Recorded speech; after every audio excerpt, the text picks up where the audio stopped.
Sisters, to tell you the real truth, democracy is falling apart.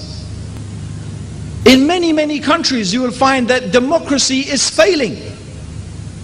In fact, they are subtly, bit by bit, giving up on democracy. In fact, my personal belief is that there is no such thing as democracy anyway. It doesn't even exist. It doesn't even exist. What they have in the West, actually, in my opinion, is the illusion of democracy. It's the illusion of democracy. They make people think and believe that they have a choice, that they can influence things, but in reality, they can't change anything. The people who control the world are the same people who have always controlled the world. They are the big businesses, they are the multinational corporations, they are those few elite people who have the power and the money in their control, and the world runs according to the principles they want. They don't care whether you have girlfriends or boyfriends, whether you're a homosexual, whether you drink alcohol or take drugs. In fact, you know what? They're like that. Because the more you follow that corruption, the more miserable your life will become, and the more miserable your life becomes, the more you need to fill your life with fashion, with film, with drink, with music, and with all the consumer things that they want you to say, look, buy this, buy that, have this, have that. That's the way to be happy. Miserable people consume. So actually it's for their benefit to create a society like that, so they imagine. So I'm not really sure anyway that the so-called democracies even have democracy.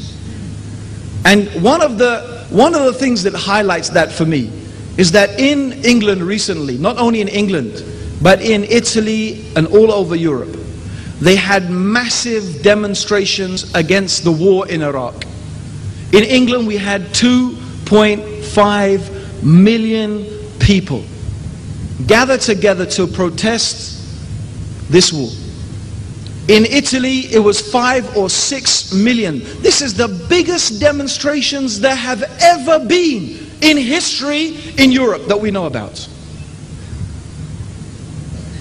They found through polls that the majority, and in some cases the large majority of the population, opposed this action. But they still went ahead and fought the war. What happened to the rule of the people, for the people, by the people? What happened to the people deciding what we should do and what we shouldn't do?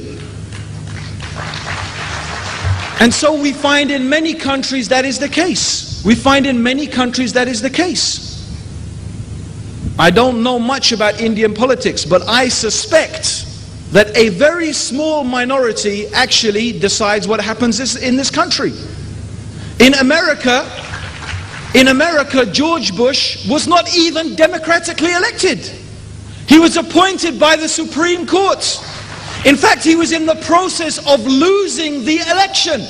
He was in the process of losing it, and they stopped the count, as it's very famous, what happened in Florida. And in fact, they manipulated the vote so that George Bush should win. What sort of democracy is this?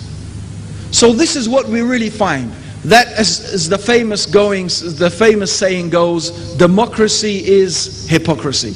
And the reality is, when we look at these many of these so-called democratic countries, what do we find? Exactly that, hypocrisy. And I look forward to the day when Muslims will stop apologizing, stop being so apologetic, realize that they have the most beautiful deen that doesn't need any changing, it doesn't need adjusting. All we need to do is recapture the true spirit of Islam as it was practiced by the Prophet sallallahu alaihi wasallam. And then once again, brothers and sisters, once again, we will be a shining light and a guide for humanity to follow. But this is going to happen.